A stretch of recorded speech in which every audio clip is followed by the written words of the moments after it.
बाद मैंने कुछ पूरा तात्विक स्थल लिख दिए हैं जिनकी खुदाई के कार्य जो हमारे हरियाणा में हुए थे उन सब के बारे में। ये आपके बहुत इंपॉर्टेंट साइट्स हैं, आप चाहें तो इनको अपनी नोटबुक में नोट भी कर सकते हैं। मैं आपको यहाँ पर अच्छे से एक्सप्लेन कर देती हूँ। तो 1933 से 34 में सबसे पहली बार हमारे हरियाणा में एच.एल. श्रीवास्तव द्वारा सरस्वती नदी के किनारे दक्षिणी किनारे पर स्थित थे पोलर की खुदाई की गई। आपको पता है सबसे पहले 1921 में पूरे भारत में हड़प्पा स्थल की खुदाई के अवशेष मिले, यानी कि हड़प्पा पर काम किया गया।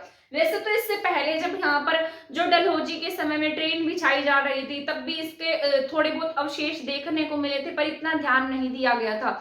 1921 में सबसे पहली बार आपके हड़प्पा की खुदाई हुई, तो पूरे के पूरे इंडिया में इसको देख मतलब जो भी जहां भी खुदाई के अवशेष मिल रहे थे तो इसके लिए काम होना शुरू हो गया। उसी तरीके से 1933 से 34 में आपके हरियाणा में एच.एल. श्रीवास्तव द्वारा सरस्वती नदी के दक्षिणी किनारे पर, कौन सा किनारा है ये, दक्षिणी किनारे पर स्थित थे पोलर, आज कहां पर है, कैथल में है, घूला चीका में है, क्या नाम है इसका, थे पोलर। ठीक है, इसकी खुदाई की गई। ठीक, तो किसकी खुदाई हुई यहाँ पर, थे पोलर की।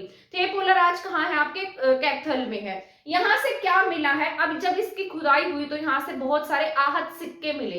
अब मैं आपको बता देती हूँ जो आहत सिक्के होते हैं वो क्या होते हैं। अब जिस तरीके से कोई भी धातु होती है उसको क्या किया जाता है, पिघला दिया जाता है और पिघला कर एक सिक्का सा बना दिया, मान लो इस तरीके का। तो ऐसे तो कोई भी सिक्का बना लेगा, आप भी, मैं भी, कोई भी बना लेगा।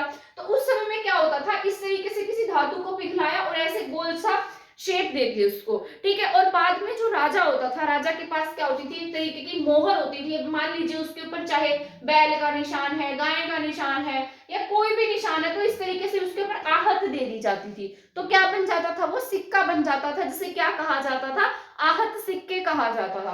तो इस तरीके के जो आहत सिक्के हैं वो आपके कहाँ से मिले हैं, जो आपके थे पोलर है वहां से प्राप्त हुए हैं। इन आहत सिक्कों में कुषाणों के और योद्धियों के सिक्के मिले, कुषाणों के और योद्धियों के। मैंने आपको बताया था कुषाण आपके इसलिए यहाँ पर एक्टिव थे क्योंकि इन्होंने योद्धियों को हराया था और योद्धियों को हराकर यहाँ पर इनके एरिया में रहने लग गए थे। तो यहाँ पर इनके भी सिक्के मिले और योद्धियों के भी सिक्के मिले। तो यहाँ पर क्या मिला है, आहत सिक्के मिले हैं योद्धियों के और यहाँ पर कुषाणों के सिक्के मिले। ठीक है, और ये किसके द्वारा खुदाई की गई 1933 से 34 में, श्री एच.एल. श्रीवास्तव जी के द्वारा सरस्वती नदी के दक्षिणी किनारे पर स्थित थे पोलर की खुदाई हुई थी।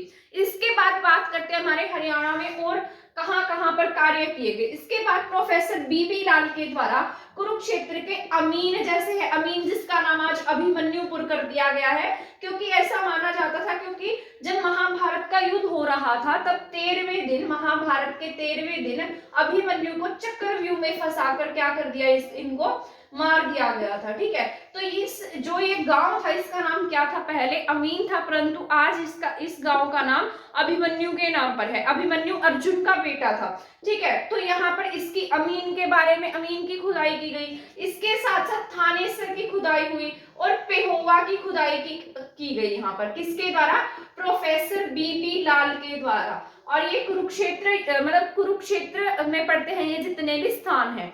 इसके बाद बात की जाए पंजाब यूनिवर्सिटी की। अब आपका जो हरियाणा है वो 1966 में बना था, पर उसके बाद में सबसे पहले जो पंजाब यूनिवर्सिटी है वो यहाँ पर काम कर रही थी। तो पंजाब यूनिवर्सिटी ने 1964 से 65 में, हरियाणा बनने से पहले की बात है ये, सुध कहाँ है आपके, यमुनानगर में है।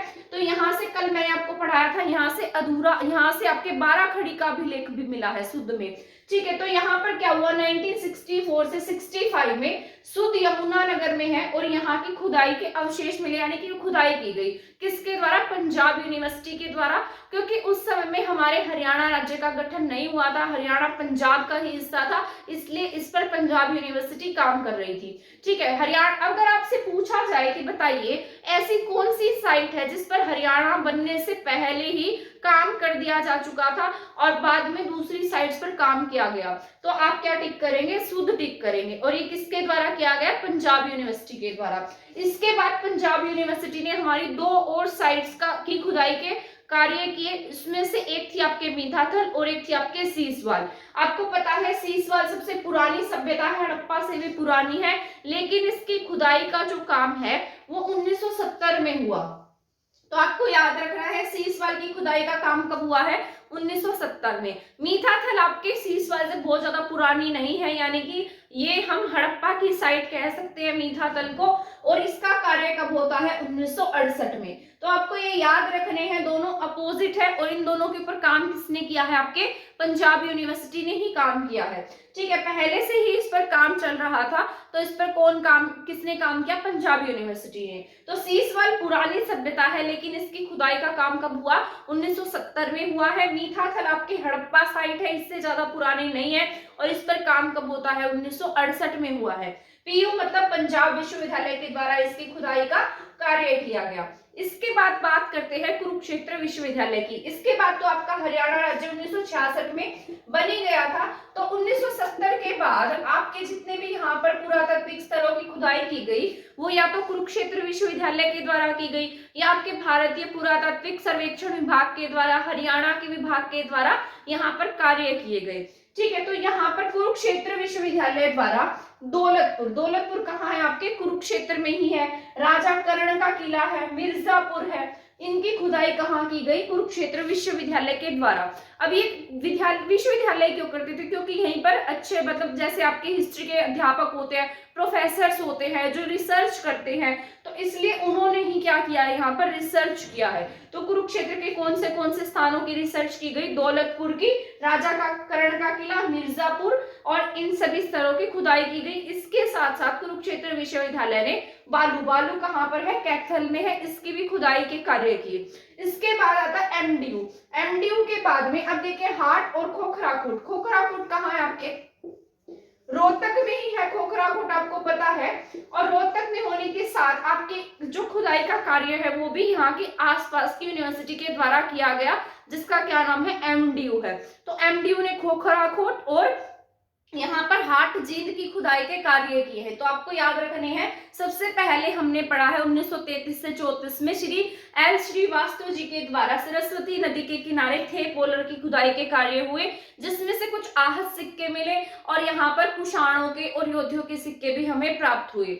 इसके बाद प्रोफेसर बीबी लाल के द्वारा कुरुक्षेत्र के कुछ स्थलों की खुदाई की गई, जिसमें से अमीन था, थानेसर था और पेहोवा था। इसके बाद आता है पंजाब यूनिवर्सिटी ने आपके यहाँ पर सुध की खुदाई की, जो हरियाणा बनने से पहले हो गई थी। इसके बाद पंजाब यूनिवर्सिटी ने हरियाणा बनने से पहले मतलब के बाद में, जैसे आपके 68 में मीठाथल और 1970 में आपके यहाँ पर सीसवाल की खुदाई के कार्य की हैं। इसके बाद कुरुक्षेत्र विश्वविद्यालय, दौलतपुर, राजा कर्ण का किला, मिर्जापुर, यहाँ की खुदाई के कार्य किए।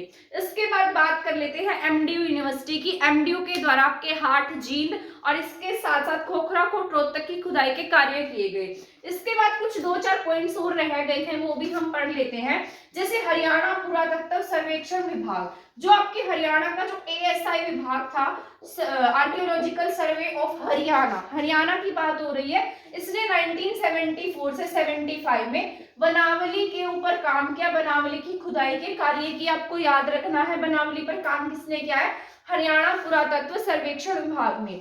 इसके बाद अग्रोहा और कुणाल की खुदाई भी की गई एएसआई द्वारा। ये जो आर्कियोलॉजिकल सर्वे ऑफ इंडिया है, इसके द्वारा हरियाणा के 75 से 76 में भगवानपुर की खुदाई की कार्य किए गए। तो ये किसने किए हैं, भारतीय पुरातत्व सर्वेक्षण विभाग ने, और ये जो आपका बनावली है किसने किया है, हरियाणा पुरातत्व सर्वेक्षण विभाग के द्वारा किया गया है। इसके बाद ये इंपॉर्टेंट पॉइंट है, लास्ट पॉइंट है आपका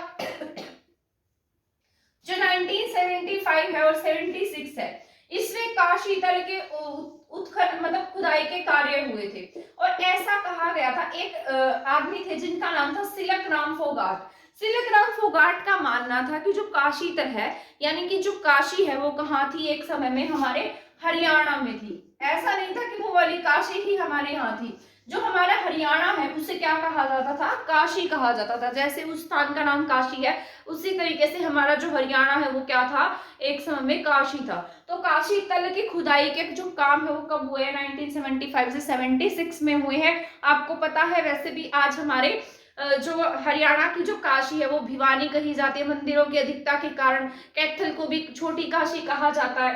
तो इस वजह से इन्होंने क्या कहा कि जो काशी तल है, यानी कि हरियाणा को भी क्या कहा गया है, काशी कहा गया है। हरियाणा क्या थी उस समय में? काशी थी। तो ये सभी पॉइंट जो है आपके जो खुदाई से संबंधित है, पुरातात्विक सामग्रियों से संबंधित है, ये मैंने आपको पढ़ा दिए हैं। इसके बाद नेक्स्ट क्लास में बताऊंगी आपको सिक्कों के बारे में, कहाँ से कौन से सिक्के मिले थे। ठीक है, तो यहाँ पर इस तरीके से हम यहाँ से हमारा जो हिस्ट्री है वो कंप्लीट कर लेंगे, ताकि आगे अपकमिंग एग्जाम में आपको कोई दिक्कत ना हो। और साथ साथ आप ये क्लासेस देखते रहिए, ताकि आपके अपकमिंग एग्जाम्स की प्रिपरेशन हो सके। और अगर आपको लगता है कि ये क्लासेस किसी के लिए हेल्पफुल है, तो आप उसको शेयर कर सकते हैं और आप हमारे चैनल को सब्सक्राइब भी कर सकते हैं। थैंक यू, धन्यवाद।